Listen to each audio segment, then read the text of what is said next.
Kembali di Kompas yang saudara, sinyal Partai Nasdem bergabung dengan koalisi Prabowo Gibran dibaca publik setelah Surya Paloh menerima kehadiran Prabowo Subianto di kantor Nasdem Jumat pekan lalu. Namun setelah Prabowo, Surya Paloh juga mengundang Anies Baswedan, lawan politik Prabowo di pemilihan presiden 2024 ke kantornya.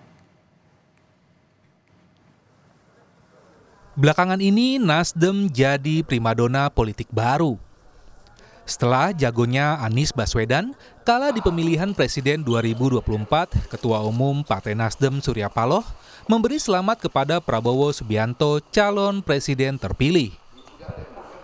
Bahkan dengan karpet merah, Prabowo disambut Surya Jumat lalu di kantor Partai Nasdem di Menteng, Jakarta. Prabowo mengajak Surya bergabung dengan koalisinya. Dan Surya menjawab masih 50-50. Saya selalu menawarin, saya selalu mengajak, benar nggak? Ya, iya. Ya. Penghargaan Pak Prabowo aja. Pak Paloh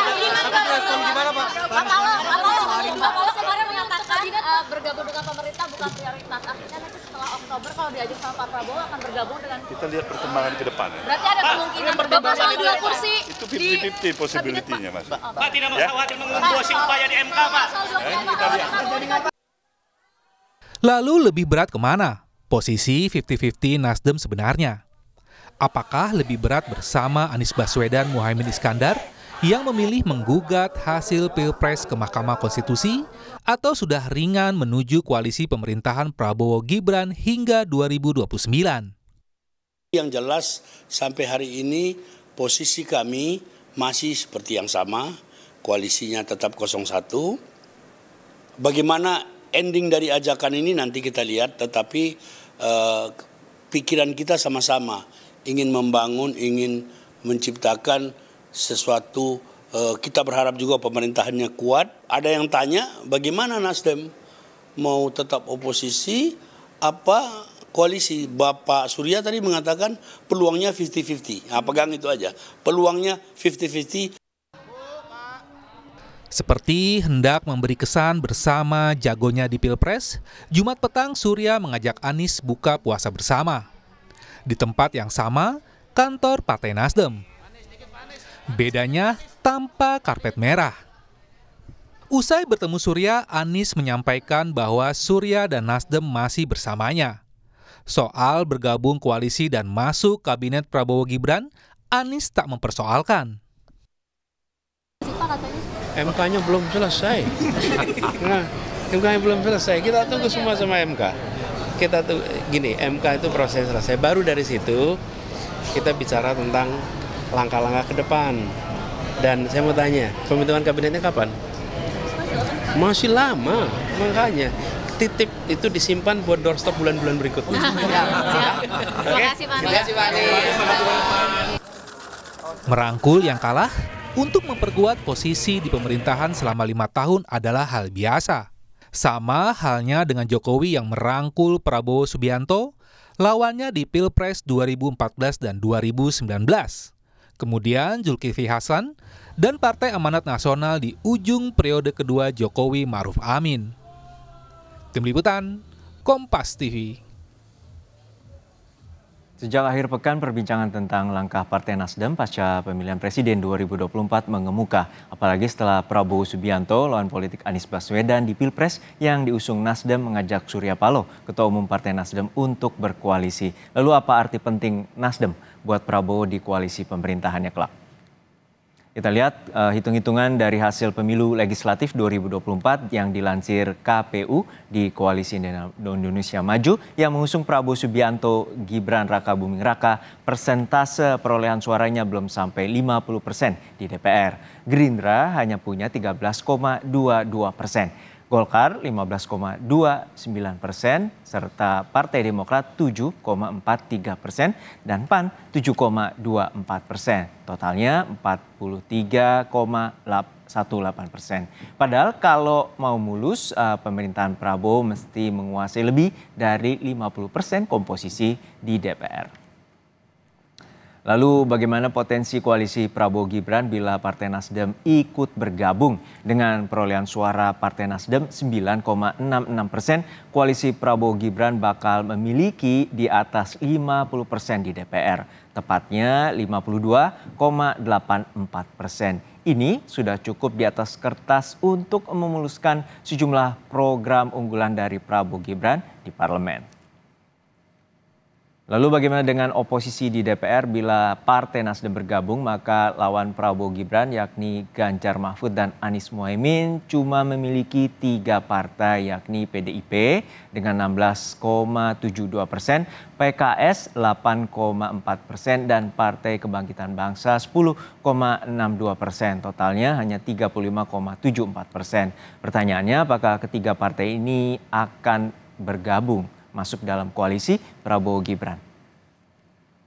Untuk membahas lebih lengkap terkait dengan potensi koalisi dan oposisi di pemerintahan Prabowo Gibran, kita bahas bersama dengan Direktur Eksekutif Carta Politika, Mas Yunarto Wijaya. Siang, Mas Yunarto, semoga dalam kondisi sehat selalu. Selamat siang, sehat-sehat. Ya, saat hari Jumat lalu Prabowo mendatangi langsung ke Nasdem Tower, tempatnya Pak Surya Paloh. Apakah ini terlalu dini dan kita bisa mengartikan 50-50 ini artinya satu kaki dari Partai Nasdem ini sudah berada di pemerintahan? Iya, sebetulnya ini tidak mengagetkan ya, minimal karena 2 hal. Konteks sehari atau 2 hari sebelumnya kita tahu Bang Surya Paloh ini baru menyatakan statement memberikan selamat kepada Prabowo Gibran dan mengakui kemenangan Prabowo Gibran. Saya pikir ini kan memang lanjutan saja dari statement Bang Surya Paloh. Dalam konteks lain kita juga sebenarnya tidak kaget melihat karakter dari Partai Nasdem ini kan sejarahnya ketika didirikan langsung masuk dalam barisan kekuasaan ya, mengusung Pak Jokowi, lalu kemudian 2 periode dalam barisan kekuasaan.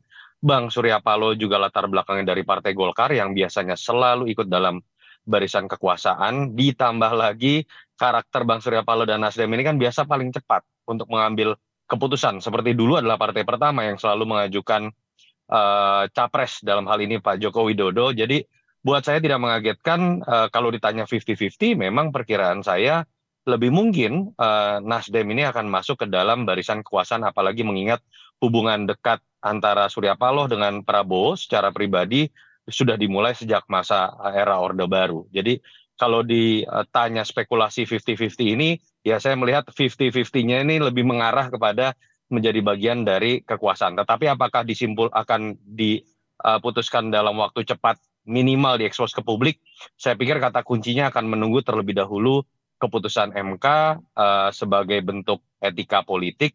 Dan kita tahu juga masa untuk pembentukan kabinet seperti kata Anies Baswedan masih sangat lama, 7 bulan dari sekarang minimal. Ya, dan ini menjadi menarik bila nantinya oposisi makin kecil dan Nasdem akan berhasil dirangkul. Lalu partai mana lagi yang dibutuhkan oleh Prabowo untuk masuk kembali di koalisi pemerintahannya kelak? Sebetulnya kalau kita bicara kebutuhan ya, cukup 50% lebih sedikit. Dan memang dengan masuknya Nasdem ini, hitung-hitungan saya bahkan bukan hanya di angka 52%. Kalau kita bicara perolehan kursi itu sudah di atas 55% ya. Jadi sebenarnya sudah memenuhi prasyarat lebih dari cukup. Tapi yang kita lihat dari sejarah kan bagaimana pengalaman SBY jilid kedua mengumpulkan sampai 75,34% kekuatan, bahkan coba dipermanenkan melalui setgap walaupun gagal. Pak Jokowi di periode kedua bahkan di atas 80% kekuatan koalisi. Jadi seperti ada sebuah kebiasaan merasa dirinya akan aman itu bukan sekedar 50% plus lebih sedikit, tapi ingin menggapai angka yang bisa dikatakan gemuk cenderung. Sehingga koalisi pemerintahan ini siap kalau ada 1 atau 2 partai yang katakan membalelo.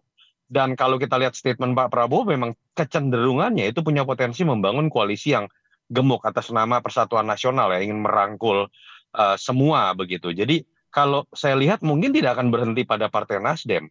Bukan tidak mungkin akan ada kejutan mengingat hubungan baik Pak Prabowo dengan Ibu Mega, ada upaya untuk membangun koalisi juga dengan PDI Perjuangan. Nah yang menarik adalah kalau upaya itu dilakukan dengan PDI Perjuangan, apakah akan melalui restu Jokowi atau tidak? Yang kita tahu sampai detik ini masih jadi pertanyaan, apakah hubungan baik antara Pak Jokowi dengan PDI Perjuangan sudah terjalin lagi atau tidak. Tapi yang ingin saya katakan seperti ini, apakah tradisi membangun koalisi gemuk ini baik?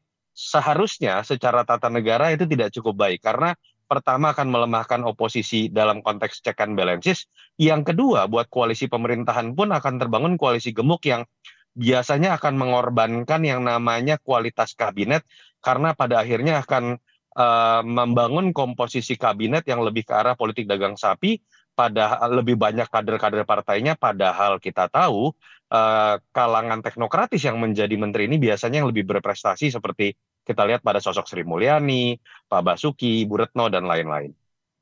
Saya menarik Anda langsung meloncat ke PDIP, padahal dari koalisinya Anies dengan Muhaimin ada PKB di sana, namun langsung PDIP. Apa yang membuat Anda melihat bahwa hubungan antara dari Prabowo hingga Bu Mega ini dapat lebih mudah untuk juga masuk diajak koalisi dari Prabowo Gibran? Iya, karena sejarah dari Pak Prabowo dan Ibu Mega ini paling dalam ya, kalau kita bandingkan dengan partai-partai lain seperti PKS, PKB yang mungkin juga dianggap bisa diajak masuk begitu. Kita tahu pernah berpasangan Capres-Cawapres di 2009, lalu kemudian juga hubungan sebagai sesama elit politik atau bangsawan politik sekian lama, dan kalau bicara secara kuantitatif pun PD Perjuangan ini angkanya sangat besar, sangat signifikan kalau bisa masuk dalam koalisinya Pak Prabowo. Ditambah yang terakhir secara kualitatif, kalau mau bicara simbol persatuan nasional, ya mengajak masuk PD Perjuangan adalah simbol persatuan nasional yang sesungguhnya, rekonsiliasi yang sesungguhnya. Tetapi balik lagi pertanyaannya adalah, apakah dalam konteks ini akan ada Pak Prabowo punya sikap yang, apakah Pak Jokowi punya sikap yang sama misalnya, dalam tanda kutip sebagai penasehat yang misalnya akan dianggap untuk bisa dimintai restunya ya untuk masuknya PD Perjuangan. Itu yang menurut saya menarik untuk kita lihat ke depan. Tetapi banyak sekali alasan yang bisa kita gunakan untuk menjelaskan kenapa PD Perjuangan malah mungkin akan ada di prioritas pertama dalam konteks Pak Prabowo ingin mengajak partai lain masuk selain Nasdem, karena beberapa alasan yang saya sebutkan tadi. Artinya Anda tidak melihat bahwa menurut sejarah bahwa PDIP sudah pernah berpengalaman 10 tahun menjadi oposisi, ini akan agak pudar ya untuk pada pekan atau pada periode 5 tahun ke depan, bahwa PDIP justru akan memilih untuk bergabung? Saya melihat lebih kepada sisi Pak Prabowo-nya tadi ya. Tadi kan pertanyaan lebih ke arah kebutuhan Pak Prabowo membangun sebuah koalisi pemerintahan 5 tahun ke depan. Dalam konteks kebutuhan Pak Prabowo, prioritas yang menarik adalah mungkin malah PD Perjuangan. Pak Prabowo tidak pernah punya masalah dengan PD Perjuangan, yang dianggap punya masalah kan Pak Jokowi yang nanti menjadi mantan presiden, bukan presiden terpilih. Dan hubungan baik yang selama ini tercipta antara PDI Perjuangan dengan Gerindra, pernah sama-sama menjadi oposisi, dan hubungan baik pribadi antara Pak Prabowo dengan Ibu Mega. Tapi kalau ditanya dari sisi PDI Perjuangannya, saya menerka sampai saat ini mungkin Ibu Mega masih lebih memilih jalan oposisi. Tapi kan kita harus ingat, di PDI Perjuangan dalam konteks Teguh Umar pun ada sosok seperti Mbak Puan misalnya, yang kalau kita lihat cenderung mungkin akan lebih bisa bersikap realistis, termasuk membuka kemungkinan untuk masuk dalam koalisi Pak Prabowo, tidak sekeras Ibu Megawati. Oke, kalau begitu saya balik, untuk saat ini dalam 5 tahun ke depan, dalam prediksi Anda, siapa yang akan berani menjadi oposisi? Apakah PKS, PKB, atau bahkan juga bagaimana peran dari Anies Baswedan pasca kontestasi ini telah berakhir?